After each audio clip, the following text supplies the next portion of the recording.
po. Magandang araw sa inyong lahat mga kababayan. Nandito po kami ngayon sa downtown kasi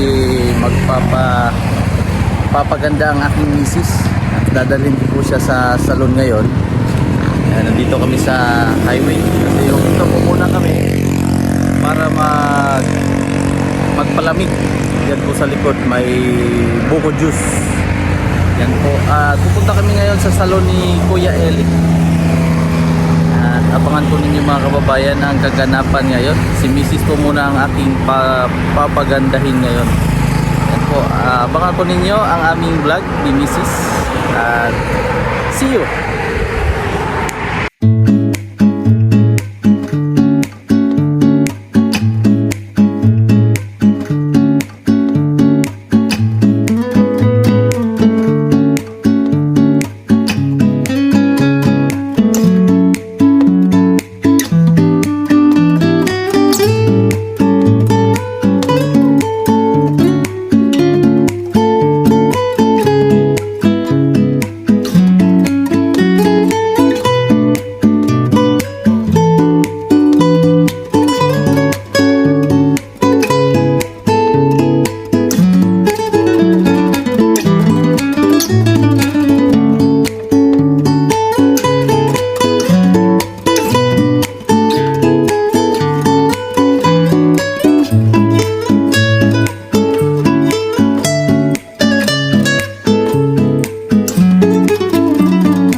Nandito na po kami sa salon ni Kuya Eli.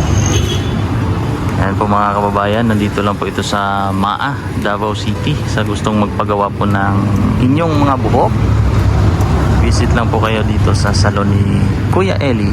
Dito po sa MAA ng Davao City. Ayan, nandun na po sa loob si Mrs. Pasok po tayo.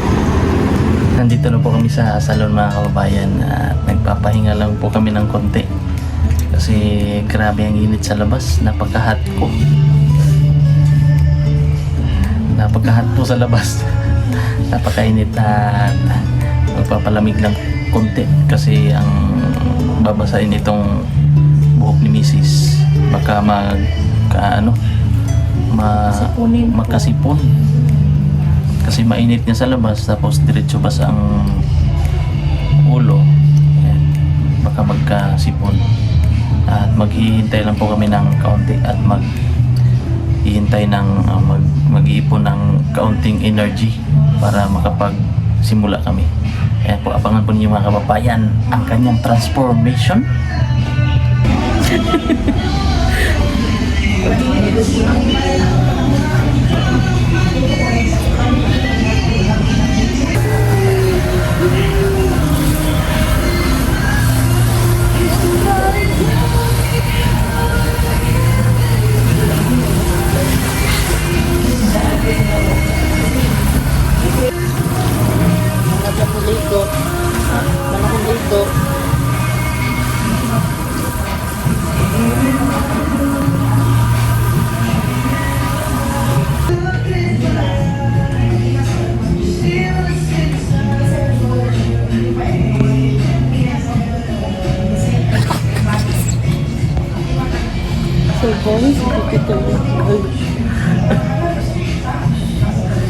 Ayan po, at ikakabit ko na po itong cape para po hindi madumihan ang kanyang muka ay ang kanyang damit mga kababayan. Ganito po ang proseso ng pagpapasalon mga kababayan. Una po ay babasain ang buhok, pagkatapos ay lagyan ng towel at cape Pagpasensyahan nyo na po muna mga kababayan at tayo po ay mag-voice over ngayon for today's video. Kasi po sa salon mga kababayan ay may music at baka mag-copyright tayo. Ang kasama ko nga po pala mga kababayan sa paggawa ngayon sa buhok ni Mrs. ay ang kapatid din ni Mrs. Siya po ay isa sa hairstylist ni Kuya Eli dito mga kababayan sa kanyang salon. Dati po mga kababayan noong nagtatrabaho pa ako sa salon, siya po yung kasama ko dati sa pag-uwi at saka sa pag-duty. Kasi nakasakay lang po ako sa kanyang motor dati mga kababayan. At ngayon po ay siya ay tunay at ganap ng hairstylist. Ang nag-training po sa kanya mga kababayan ay si Kuya Eli din. Si Kuya Eli po mga kababayan ay marami pong natulungan sa pagsasalon. Tulad po ni PB Team Ralph at ako. At syempre si kapatid ni Mrs. Lalong-lalo na po noong pandemic mga kababayan, doon po ako nagsimulang magsalon. Kaya thankful po ako na tinuruan ako ni Kuya kasi ngayon po ay ako na po ang nagkukulay sa buhok ni Mrs. at nagre-reband. At pati po sa buhok ni Mama ako na din po ang gumagawa. Noon dati pa po, noong buhay pa si Papa, ako din po ang naggugupit.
At sa wakas po mga kababayan ay natapos na din ang matagal-tagal na paghihintay.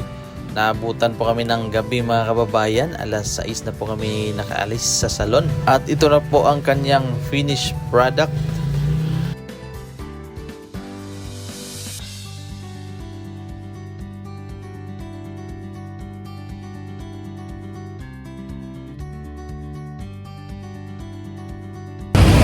At natapos na rin po sa wakas mga kababayan ang kanyang buhok. Ayan, bagong ribbon pero wala talaga. Ang hirap mag-ribbon tapos ganyan ang mangyayari. Ayaw ko na sa earth. Ayan po mga kababayan, na tapos na po. Anong satisfied? Very satisfied. Satisfied customer o disqualified? Disqualified. So man, satisfied, satisfying. Satisfied o disqualified? Very satisfying. Thank you po mga kababayan. Dito pa kami sa labas ng salon. Salon ni Kuya. Yan. Sa taas. Elegant Salon by Eli Aberilla. At uuwi na po kami mga kababayan. Thank you po sa inyong panunood ng aking daily vlog, aking mga videos araw-araw. At sa lahat po, supportahan po ninyo mga kababayan. Magpapaalam na po kami at gabi na natapos. Thank you po sa inyong panunood at ingat po palagi. God bless po. Bye bye.